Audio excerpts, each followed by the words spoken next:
নমস্কাৰ বন্ধু বান্ধৱীসকল, আপোনালোকক আমাৰ ইউটিউব চেনেল জ্ঞান প্ৰবাহলৈ স্বাগতম জনাইছোঁ। বন্ধু বান্ধৱীসকল, আপোনালোকে জানে পৃথিৱীৰ ভিতৰত সবাতকৈ বেছি জনসংখ্যা থকা দেশখনেই হৈছে চীন দেশ, যিখনক চাইনা বুলিও কোৱা হয়। হয় বন্ধু বান্ধৱীসকল, আজি আমি চাইনাৰ বিষয়ে কিছুমান আচৰিত আৰু ভাল লগা ফেক্ট আলোচনা কৰিম। আহকচোন তেতিয়াহ'লে আজিৰ ভিডিঅ'টো আৰম্ভ কৰোঁ।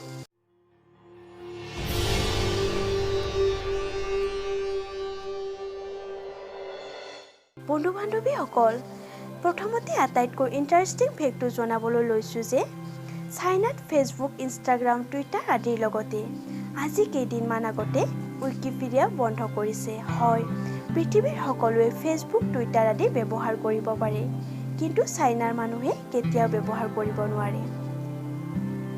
ওৱান চাইল্ড পলিচি, যিটো চাইনাৰ দেশত আৰম্ভ কৰিছিল। পলিচি মতে তাৰ দেশৰ প্ৰত্যেক পৰিয়ালে এটা শিশুৱে জন্ম দিব পাৰিব, যাৰ ফলত দেশত মৃত্যুৰ হাৰ জন্মৰ হাৰতকৈ বাঢ়ি গৈছে। সেইকাৰণে তাৰ চৰকাৰে এতিয়া দুটাকৈ শিশু জন্ম দিবলৈ পলিচি উলিয়াইছে। কিন্তু আচৰিত কথা এইটোৱে যে তাৰ মানুহে এতিয়া দুটাকৈ শিশু জন্ম নিদিয়া হৈছে। তেওঁলোকে এটা শিশুৱে জন্ম দি বেছি সুখী অনুভৱ কৰে। চাইনাত ৰেলৱে লাইনছবোৰ ইমানেই দীঘল যে গোটেই লাইনছবোৰ লগ কৰি দিলে আমাৰ পৃথিৱীখন আমি এবাৰ নহয় দুবাৰকৈ ঘূৰিব পাৰিম। চাইনাত প্ৰত্যেক 5 দিনৰ মূৰে মূৰে এটা নতুন স্কাইস্ক্ৰেপাৰ বনোৱা হয়। বন্ধু বান্ধৱীসকল, স্কাইস্ক্ৰেপাৰ হৈছে লগাতকৈ অধিক ওখ অট্টালিকা। সেইবাবে চাইনা পৃথিৱীৰ ভিতৰত আটাইতকৈ বাৰণীয় দেশ হৈ পৰিছে। চাইনাত আৰ্মীৰ সংখ্যা পৃথিৱীৰ ভিতৰত সকলোতকৈ বেছি। দৰাচলতে সকলোৱে নিউ ইয়াৰ চেলিব্ৰেশ্যন কৰে একদিনৰ বাবে, কিন্তু বন্ধু বান্ধৱীসকল, চাইনাত নিউ ইয়াৰ চেলিব্ৰেশ্যন কৰে 15 দিনৰ বাবে।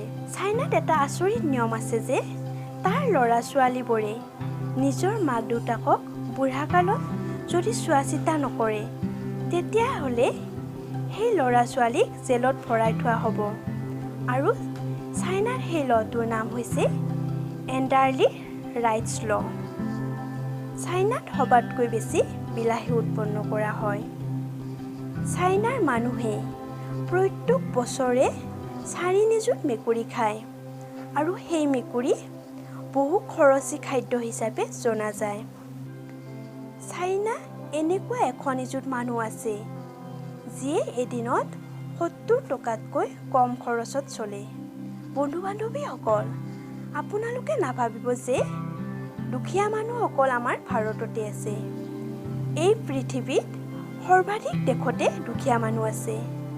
আমাৰ এদিনত বহু টকা খৰচ হয়, সিহঁতে এদিনত 70 টকাতকৈ কম খৰচ কৰে। এতিয়া সকলো দেশতে কাগজৰ টকা হৈছে, আৰু কাগজৰ টকা মানে পেপাৰ মানি, আৰু এই পেপাৰ মানি চাইনাই উলিয়াইছিল।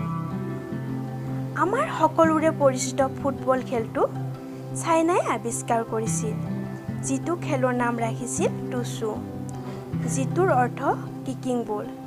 সেইটোৱে গৈ শেষত ফুটবল নামেৰে জনাজাত। তেতিয়াহ'লে বন্ধু বান্ধৱীসকল, ভিডিঅ'টো চাই কেনে লাগিল লাইক, কমেণ্ট আৰু শ্বেয়াৰ কৰি জনাবলৈ নাপাহৰিব, আৰু এই চেনেলটো ছাবস্ক্ৰাইব কৰি থাকিব। ধন্যবাদ।